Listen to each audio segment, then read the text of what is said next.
écoutez Alger Chaîne 3, le journal. Bonsoir Nesserine. Bonsoir Hakim Bey, bonsoir à tous. Au sommaire du journal de 19h, le président de la République va s'exprimer ce soir pour présenter ses vœux au peuple algérien à l'occasion de la nouvelle année. Vous pourrez suivre l'allocution du chef de l'État sur nos ondes à 20h. Le Premier ministre Nadel Arbaoui a présidé ce mardi une réunion du gouvernement consacrée entre autres à la poursuite de l'examen de l'avant-projet de loi régissant les activités minières. L'ouverture du capital de la Banque de développement local, la BDL, prendra effet le 20 janvier prochain avec la mise en vente de plus de 40 millions d'actions au prix unitaire de 1400 dinars. Un nouveau système de paiement électronique sera lancé au mois de janvier, le DZ Mode Pay ou le e-payment via un QR code sur nos téléphones portables. On fera également le point dans ce journal sur les importants événements économiques qu'a connus le pays pendant cette année 2024. À l'international, des milliers de personnes déplacées sont sans abri après la destruction de 110 000 tentes dans la bande de Gaza où 80% de ces tentes ont été donc détruites à cause des pluies et de l'hiver glacial. Retour chez nous avec les différents dispositifs mis en place par la DGSN, la protection civile et la gendarmerie nationale pour assurer la sécurité des citoyens durant cette soirée de réveillon. Une fin d'année synonyme de pluie et de neige pour plusieurs wilayas du pays, des pluies qui sont les bienvenues pour les agriculteurs, notamment ceux de la wilaya de Soqaras.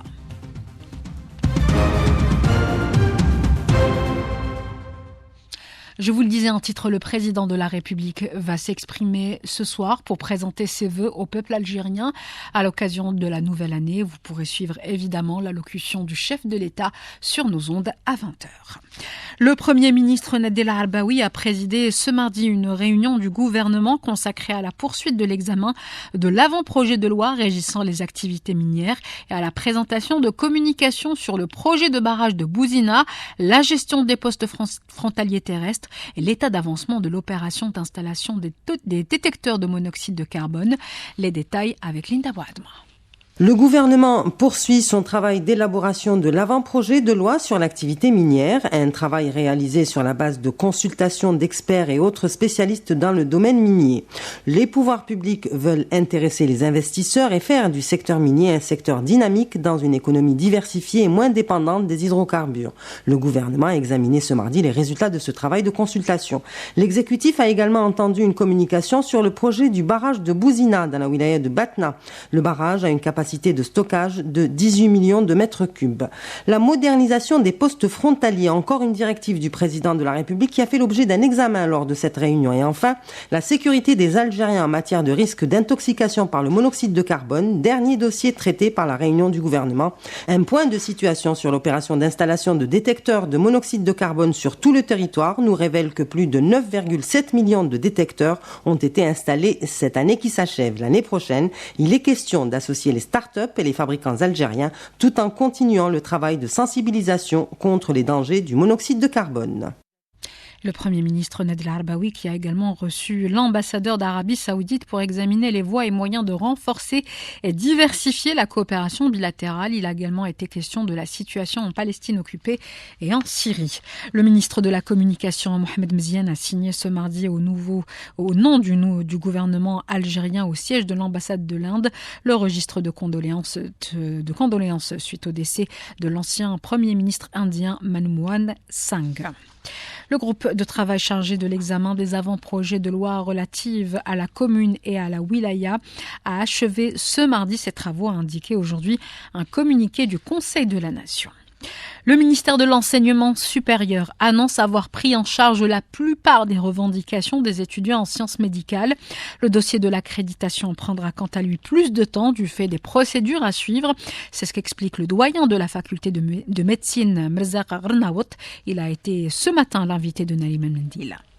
L'accréditation, c'est surtout avec des organismes externes. Là, l'ensemble des commissions installées au niveau du ministère ont pu faire l'évaluation de l'ensemble des 15 facultés de médecine. Les rapports sont chez le président de cette commission et il y a des délais fixés qu'on ne peut pas les ignorer. Le président de la commission a pris attache avec les organismes externes, surtout la WFME et la CIDMEV, et des rendez-vous ont été pris pour venir en Algérie pour commencer une évaluation et l'accréditation des facultés qui ont les normes nécessaires pour être accréditées.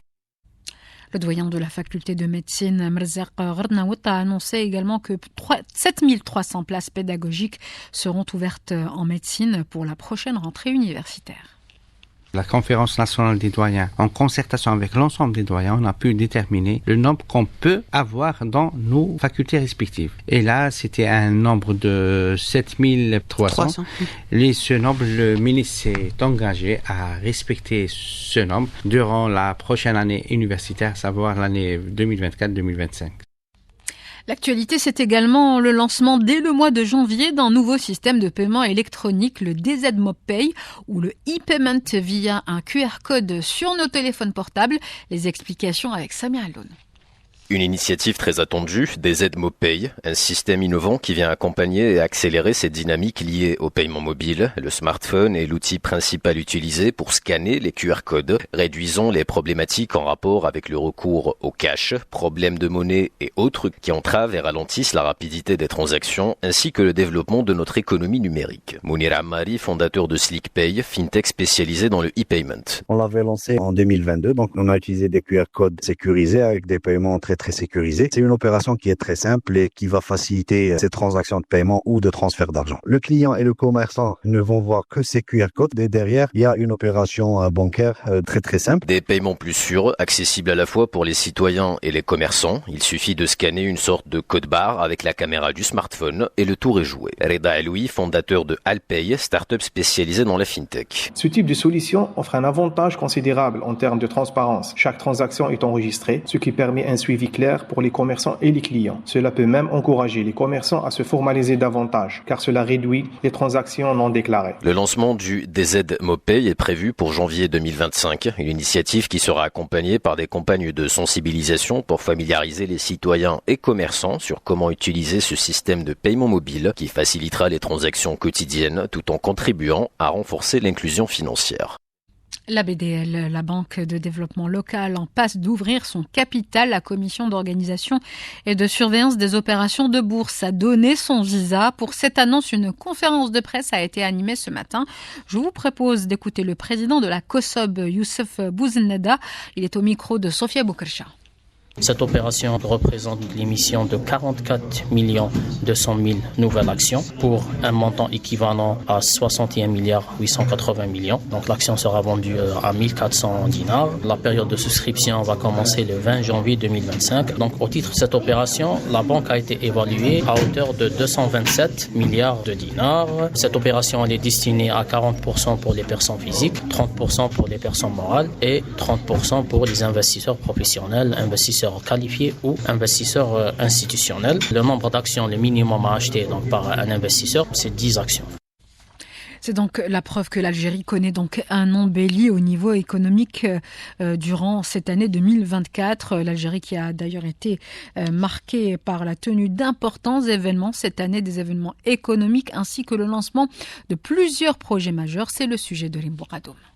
Début 2024, l'Algérie a abrité un événement important à dimension géopolitique et économique, le GECF. Le forum est jugé réussi par les participants. La déclaration d'Alger couronne les efforts. Les divergences des pays exportateurs membres du forum vont dans le sens de la préservation de leurs acquis ainsi que sur les mécanismes de renforcement de leur production. Brahim Gendouzi, économiste. Le forum a été un succès, aussi bien sur le plan de l'organisation que par rapport aux objectifs assignés. 2024 2024 a été marqué aussi par une décision importante dans le cadre des réformes financières. Une première en Algérie, l'ouverture du capital du CPA, suivie par celui de la BDL. Yazid Bouznada, président de la COSOB. Le CPA a réussi de lever 112 milliards de dinars. Le taux de participation était plus de 81%. Ces résultats ont été déclarés réussis. L'année 2024 a été marquée par la visite de plusieurs chefs d'État dans le cadre de la coopération économique, à l'instar du président turc. Une politique économique est affichée entre les dirigeants des deux pays pour densifier les échanges commerciaux, réduire les obstacles pour consolider les exportations de l'Algérie, une relation appelée à être renforcée davantage. Omar Boulat, ministre du Commerce turc. Nous avons des potentialités et des opportunités pour atteindre le chiffre de 10 milliards de dollars d'échanges commerciaux. L'Algérie va devenir notre premier partenaire en Afrique. L'adhésion effective de l'Algérie à l'AZLECAf s'est faite en novembre, ce qui va contribuer à la dynamisation de l'interaction économique africaine et à la promotion de la production nationale. Il est question aussi d'avoir une économie résiliente et performante et réaliser des projets stratégiques. Retour à l'actualité avec cette annonce de la compagnie nationale aérienne Air Algérie qui annonce donc ce mardi le renforcement de ses vols en intérieur en ajoutant 34 vols par semaine et cela à partir du mois de février 2025. Actualité internationale, l'Algérie va présider le Conseil de sécurité de l'ONU pour le mois de janvier et cela à partir de mercredi 1er janvier. L'Algérie qui veille depuis son adhésion au Conseil de sécurité de l'ONU en tant que membre non permanent à faire entendre la voix des pays arabes et pays africains et faire peser sa voix en faveur des causes justes telles que la Palestine et la lutte contre le terrorisme en Afrique. L'état d'urgence en vigueur en Tunisie tout au long de l'année 2024 a été prorogé d'un mois, soit durant le mois de janvier 2025, a rapporté ce mardi l'agence de presse tunisienne. La prolongation sans interruption de l'état d'urgence a été déclarée sur tout le territoire tunisien depuis le 24 novembre 2015 suite à une attaque terroriste qui a entraîné l'explosion d'un bus de la garde présidentielle tunisienne au centre de la capitale Tunis. Terrible drame humanitaire à Gaza depuis le début de la guerre génocidaire. Des milliers de personnes déplacées sont actuellement sans abri après la destruction de 110 000 tentes, soit plus de 80% des tentes où ces personnes s'abritaient. Ces tentes ont été détruites alors que la bande de Gaza souffre de la guerre génocidaire et d'un hiver glacial. Un point de la situation avec Mohamed Yassine, le directeur du bureau des médias palestiniens. Il a été contacté par Linda Hamed. Les importantes chutes de pluie ont provoqué des inondations. Ces inondations ont détruit des milliers de tentes qui étaient les seuls abris des déplacés depuis le début de la guerre puisque leurs maisons, leurs vêtements et leurs biens ont été détruits par l'armée d'occupation. Les Palestiniens de Gaza font face à un froid glacial et des pluies diluviennes sans aucune protection. On enregistre d'ailleurs plusieurs cas de décès, notamment des enfants à cause du froid.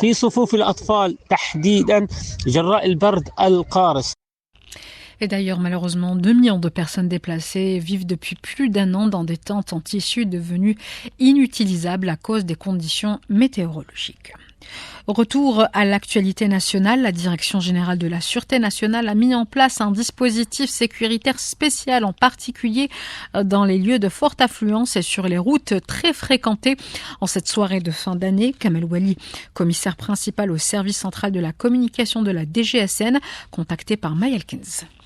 La mise en place de brigades motorisées et pédestres, notamment au niveau des lieux de loisirs, des places publiques qui connaissent une forte influence des personnes. Renforcement du dispositif de régulation de la circulation routière. Tout ça pour assurer la sécurité des biens et des personnes à travers tout le territoire de compétence. De lutter contre toute forme de criminalité, de garantir la fluidité du trafic routier et de faciliter les déplacements des citoyens et des familles, notamment en cette période de vacances scolaire. Alors je saisis cette occasion pour rappeler les conducteurs à plus de prudence sur la route et de respect des règles de la bonne conduite.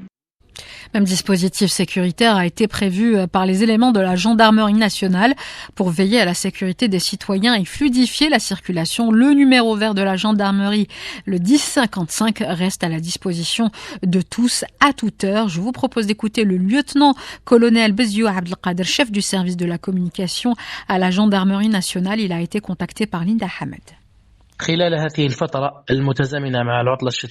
Durant cette période qui coïncide avec les vacances d'hiver et la fin de l'année, les différentes unités de la gendarmerie nationale, que ce soit au niveau des autoroutes ou des unités régionales, seront mobilisées sur le terrain pour veiller à la sécurité des citoyens et de leurs biens. Les unités chargées de la sécurité des routes seront toutes mobilisées à travers des axes routiers pour contrôler et fluidifier la circulation routière et prendre des mesures adéquates en cas d'infraction au code de la route, surtout que cette période connaît d'importants déplacements entre les wilayas ou vers les lieux de loisirs. C'est pour cela que les unités de la gendarmerie sont mobilisées pour assurer la sécurité des citoyens.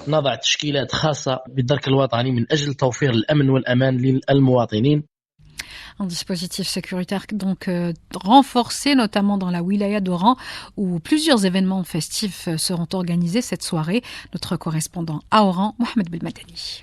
Des mesures sécuritaires ont été prises par le 2e commandement régional de la gendarmerie nationale à Oran à l'occasion de la fête du Nouvel An coïncidant avec les vacances d'hiver. Il s'agit d'une série de mesures préventives et dissuasives. Ces mesures incluent notamment le renforcement de la présence sécuritaire sur le terrain par l'intensification des patrouilles et des points de contrôle sur les axes principaux et les autoroutes afin de prévenir toute infraction et d'assurer la fluidité du trafic.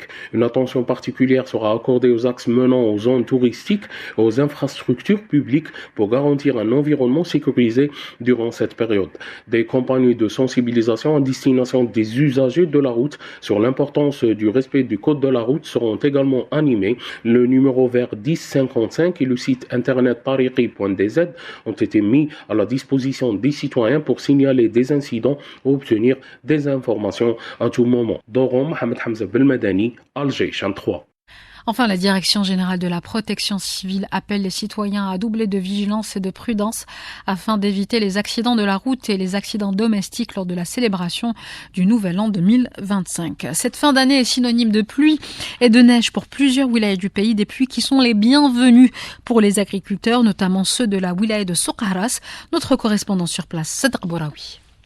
Les précipitations qui se sont abattues ces derniers jours sur la région de Soukharas, en parallèle avec la compagnie Labour Semaï qui connaît un bon déroulement, une grande satisfaction a été affichée par les céréaliculteurs en plus de la famille des agriculteurs. Sur cette compagnie, Hakim Aïsset, directeur des services agricoles de la wilaya, nous le confirme. Tous les moyens ont été mis à la disposition des céréaliculteurs en matière de semences et engrais. L'opération d'emblavement se déroule toujours dans des conditions favorables et se poursuit toujours. L'objectif arrêté est de l'ordre de 155 000 hectares de superficie à emblaver, toutes espèces confondues. Pour ce qui est du blé dur, la superficie emblavée avoisine les 60% de l'objectif tracé. Par contre, pour l'orge et le blé tendre, les superficies emblavées dépassent nos objectifs. De Soukharas, Sadr Bouraoui pour Alger 3. Et à Bouira, par contre, sur les hauteurs de Tikjda, les éléments de la protection civile ont dû intervenir pour retrouver 4 jeunes randonneurs qui s'étaient perdus à cause des chutes importantes de neige. Des brigades spécialisées en grimpe ont pu les retrouver au bout de plusieurs heures de recherche. Notre correspondant à Bouira, Aïssa Choua. À peine la poudreuse s'installe et couvre les hauteurs des montagnes, les randonneurs et les amoureux de la montagne entament leurs aventures, randonnées, bivouac et escalade. Certes, il serait sensationnel de marcher sur la neige au milieu des bois et à très hautes altitudes, mais ceci pourrait être à l'origine de désagréments inattendus, mettant la vie des personnes en danger. En effet, les services de la protection civile, notamment les éléments du centre grimpe de Tikjda, spécialisés dans les secours en montagne, sont toujours sollicités par des personnes soit égarées, blessées, coincées ou souffrant d'hypothermie et en difficulté de se déplacer. Le lieutenant Youssef Abdet, chargé de communication de la protection civile de Bouira.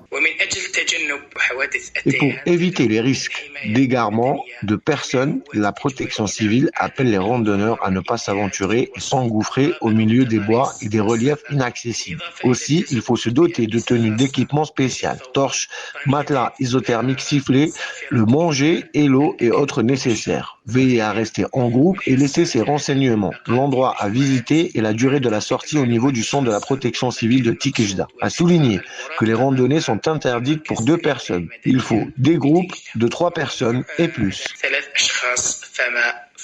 Les services de la protection civile appellent vivement à la vigilance. En effet, les risques encourus pourraient malheureusement être fatals. Bouira, Aris Chachoua, Alger 3. Et avant la fin de ce journal, on rappelle que le président de la République va s'exprimer ce soir pour présenter ses vœux au peuple algérien à l'occasion de la nouvelle année. Et vous pourrez suivre l'allocution du chef de l'État sur nos ondes à partir de 20h. Il est 19h22 sur Al-Shishan 3. C'est la fin de ce journal réalisé par Sidali Tobal, Sadiq à la technique, Tahar Fgoum à la régie et Yassine au streaming. Tout de suite, la météo avec Karim Abnour.